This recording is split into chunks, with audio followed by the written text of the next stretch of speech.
여러분 안녕하십니까? 땅끝 선교의 조기주 목사입니다.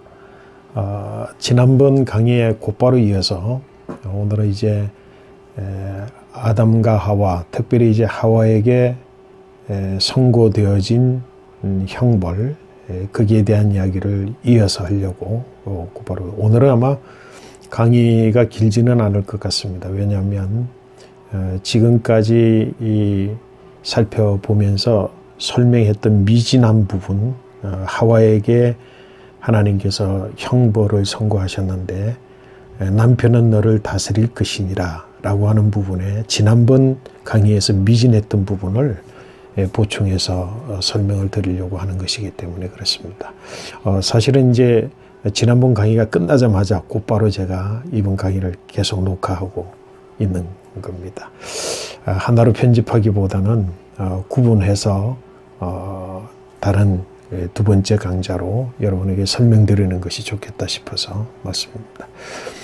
제가 이제 이번 강좌를 구별하는 데는 또 다른 이유가 있습니다. 그건 뭐냐면 죄송한 마음이 크다. 무슨 마음이 죄송하냐? 크게 회개해야 되는 내용이라고 생각됩니다.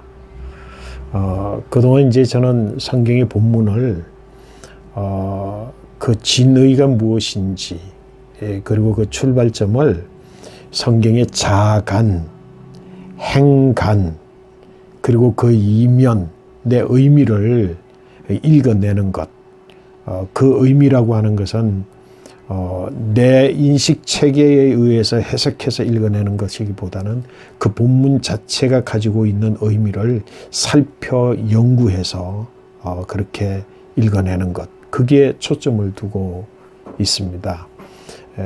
궁극적인 제 바람은 뭐냐면 성경이 초기에 기록되어질 때에 하나님이 감동으로 성경의 저자들에게 역사하셨던 그 충분한 그 깨달음의 알매 감격, 그 감격 자체가 성경 그대로 담고 기록되어져서 수천 또는 수백 년의 기간을 거쳐오는 동안에 거의 고스란히 기록되어져서 우리에게 전달되어진 게 성경이라고 저는 봅니다. 믿습니다. 그래서 그 감동, 그 성경 저자의 첫 번째 경험했던 그 감동이 고스란히 오늘 읽는 그 성경의 말씀을 읽는 저희들에게 그대로 가감이 없이 또 여러 가지 역사적 상황, 주변의 배경, 그리고 컨텍스트적 어떤 다름이 없이 그대로 내게 뭐 일명 레마라고 이야기를 하지 않습니까? 내게 조명되어지는 성경을 읽을 때 성경의 성령의 조명하심을 따라서 그 성경의 본래적 의미 또는 저자가 경험했던 감동 그걸 액면 그대로 내게 전달하는 그 깨달음, 알, 이제 그것이 제가 추구하는 바입니다. 그러나 그것은 이성을 가진 우리에게 연구하고 본래의 진의를 고민하고 또 진의를 묻고 그리고 그 진의의 의미상의 잘잘못을 가려내는 것들은 학자적인 자세를 가지고 하고 있습니다. 근데 제가 왜 잘못 또는 회개한다고 하는 이야기냐면 그동안 그런 입장을 가지고 살펴보다가 옴칫하고 지나쳐버렸던 내용이 바로 이 구절입니다.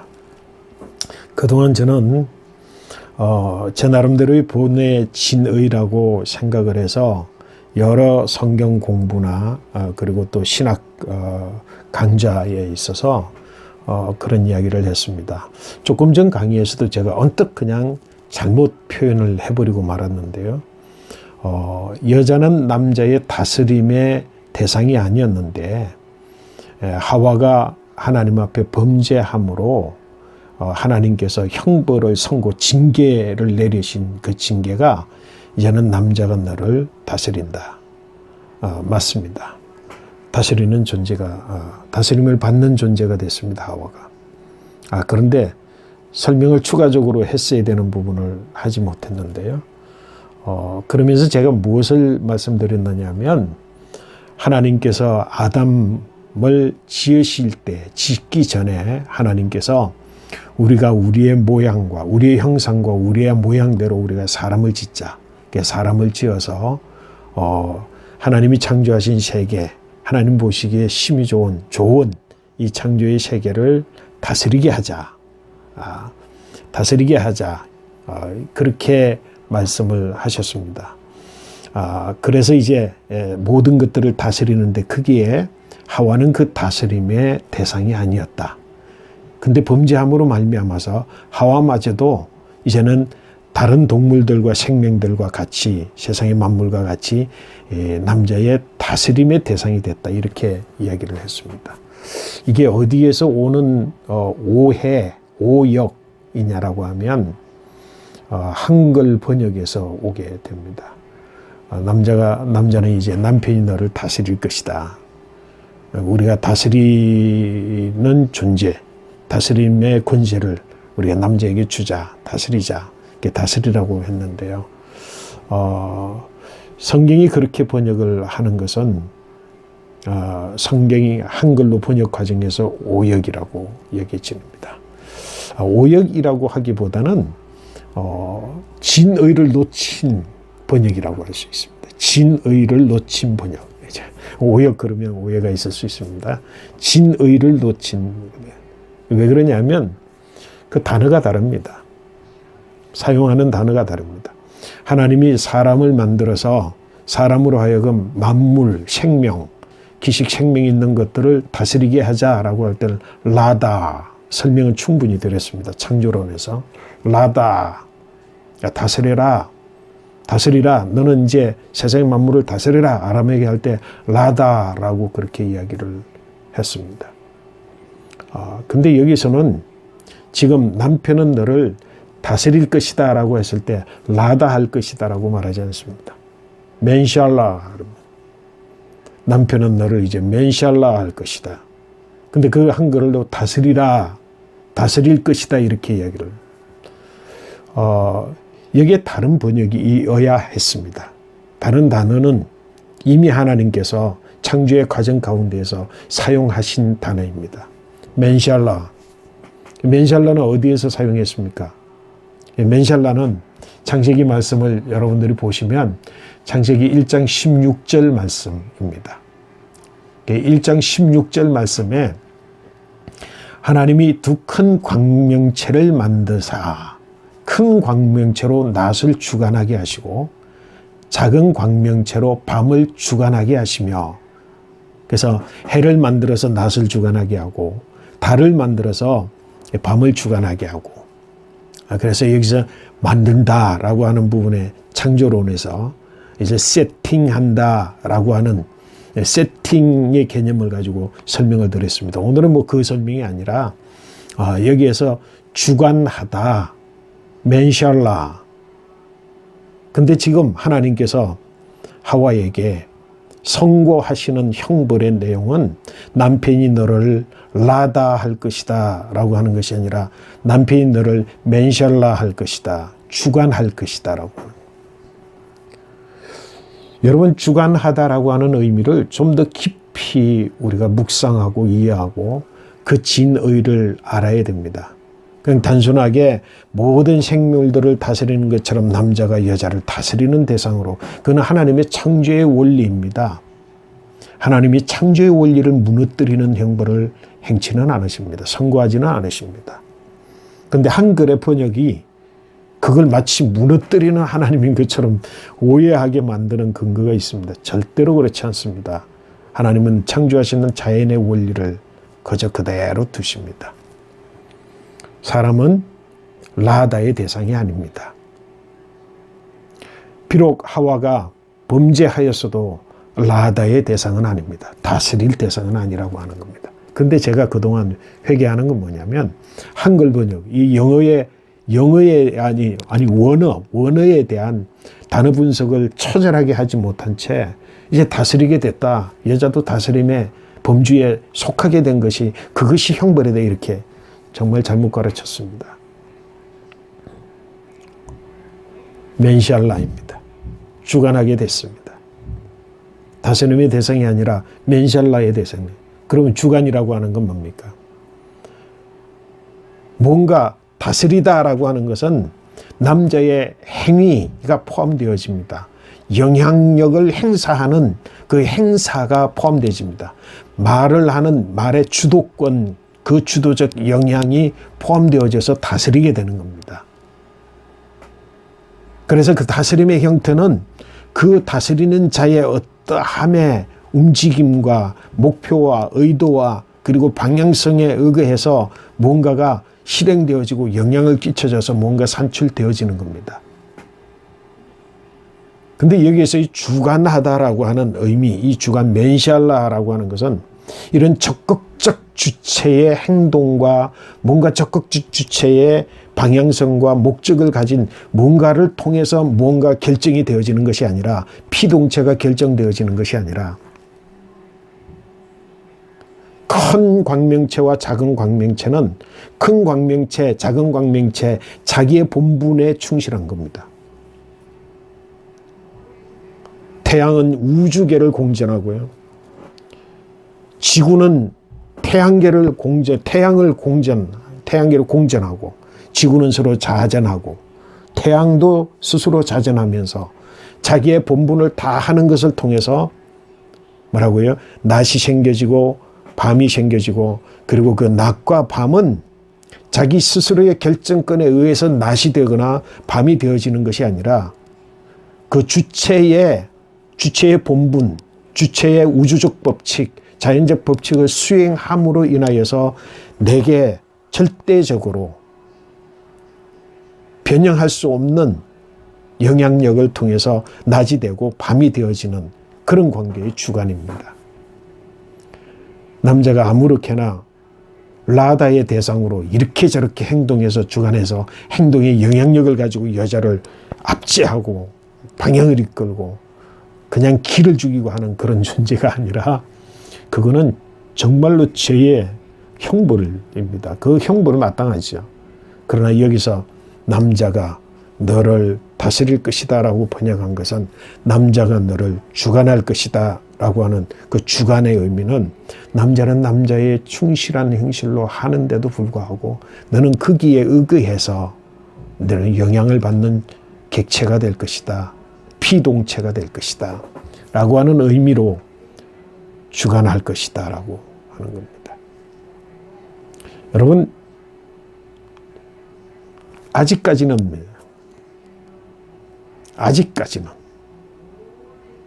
여자가 사람이 저주받지 않았습니다. 물론 지금 남자가 여자를 윽박지르고 누르고 영향력을 끼치고 그래서 뭔가를 다스리려고 하고 이런 것들은 지금은 아닙니다.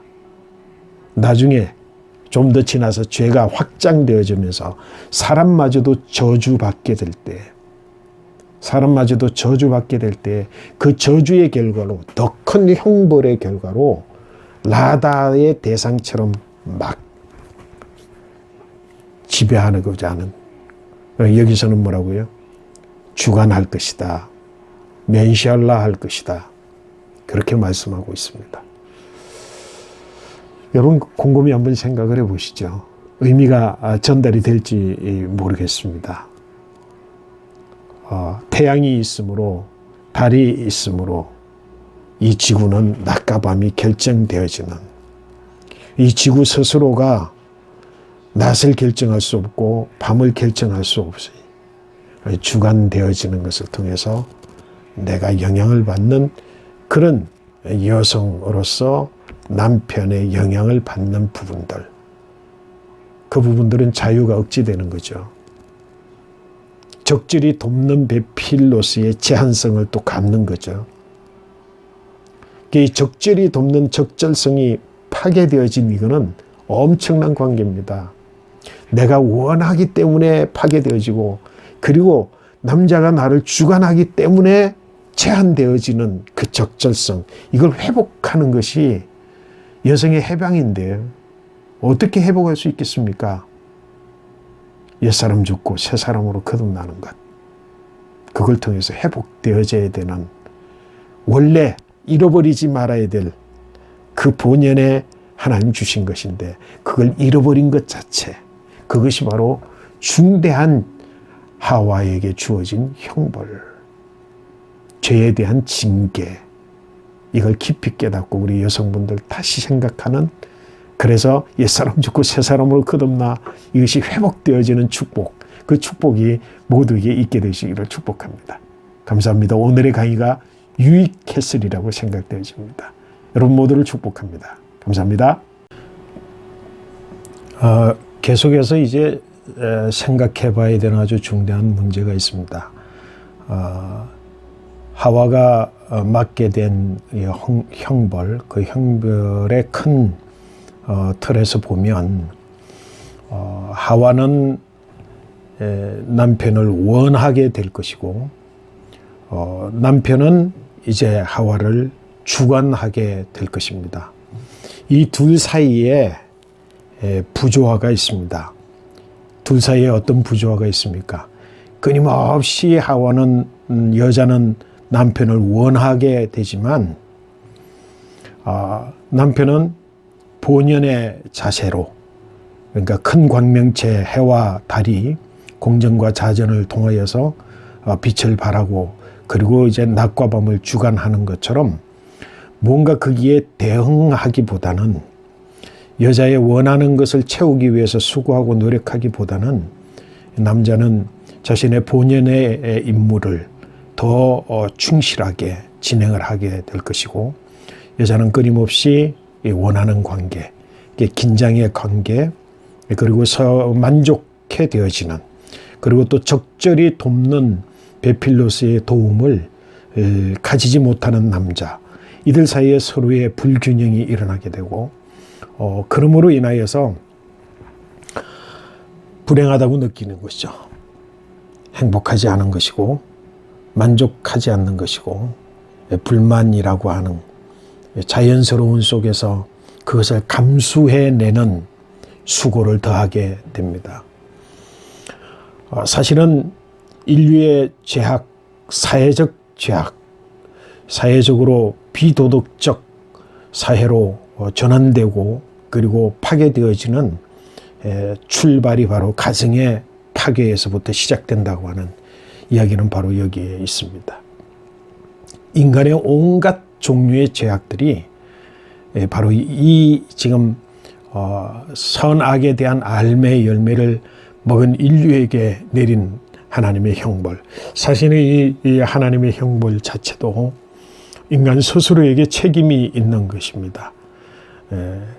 그것을 하나님이 창조하신 창조의 원리와 정해놓으신 누리는 삶, 향유하는 그 삶 자체를 잃어버린 그 자체가 얼마나 큰 저주에 가까운 삶이고 얼마나 큰 형벌의 삶인지, 그 죽음의 삶이고 어둠의 삶인지를 우리가 공고히 고민하고 거기에 대한 해답을, 정확한 이해를 가지고 그 눈을 가지고 세상을 바라보고 그리고 우리 인류의 죄악상을 바라보고 인간 본연의 모습, 우리가 눈이 열려져서 현재 보고 있는 세상을 바로 보아야 여기가 아닌 본질의 세계, 곧 하나님의 나라, 그 나라가 이와 같지 않은 것을 우리가 알아야 되리라고 생각됩니다. 여러분 구원받아야죠. 구원받은 열매, 그 열매들은 이러한 형벌에서부터 벗어나는 것, 그리고 본연의 하나님께서 주신 인간, 하나님의 형상, 하나님의 모양으로, 다시 말해서 하나님 대시로, 그렇게 피조물인 인간이 아니라 하나님 대시로 그렇게 만들어진 인류의 축복을 다시금 되찾게 되어지는 그런 은혜가 있어야 되리라고 생각되어집니다. 여러분, 무너진 인간관계, 특별히 남편과 아내와의 관계, 계속해서 채워져도 채울 수 없는데 남자는 오히려 본인의 사명에 충실함으로 그 가운데 있는 부조화와 죽음의 그늘들을 우리가 보아야 됩니다. 저는 이런 생각을 해보았습니다. 궁극적으로 하나님께서는 창세기 1장 2절 땅이 혼돈하고 공허하며 흑암이 깊음 위에 있더라. 그것을 해결하시는 6일 동안의 창조의 과정을 통해서 샬롬을 이루셨는데, 그 샬롬이 인간의 죄악으로 인해서 선악을 아는 열매, 선악의 알매 열매를 먹음으로 인하여서 그 그것이 다시 무너져 그곳에 죽음이 오고 그 죽음의 그늘로 오는 혼돈, 공허, 흑암, 그것이 바로 하와와 아담 사이에 존재케 되어졌습니다. 하나님 편에 봤을 때 이것은 좋지 않은 것으로 이제 회복하여 좋은 것으로 할 가능성이 있습니다. 하나님의 구원의 경륜은, 하나님의 인류 구원의 경륜은 하나님의 관점에서 보는 좋지 않은 것을 좋게 하는 것입니다. 우리 세상의 사람 눈으로 봤을 때는 뭐라고요? 좋다, 나쁘다. 나쁘다의 눈으로 보여지는 것까지라도 하나님은 좋지 않은 것으로 다시 창조, 그것이 바로 구원의 역사이고 그것이 샬롬을 이루는 것이 잃어버렸던 것을 회복하는 하나님께서 인간 본연에게 주어진 본연의 그 축복된 삶, 복을 주신 그 삶, 그 복을 다시금 회복하는 것이 구원이라고 저는 믿습니다. 여러분, 이와 같은 삶에 있어서 그 죄에 대한 형벌, 그리고 무너진 남편과 아내의 관계, 그 속에 자리 잡게 되어진 죽음, 그 죽음의 그늘, 이런 것들에 대한 전체적인 이해가 여러분들이 다시금 죽음의 그늘에 묶여 있지 아니하고 몸부림쳐서 그것에서 벗어나도록 하는 그런 역동성으로 발휘되어지는 그런 여러분의 삶이 되기를 축복합니다. 자, 이제 모두 평안하시고 승리하시기를 바랍니다. 감사합니다.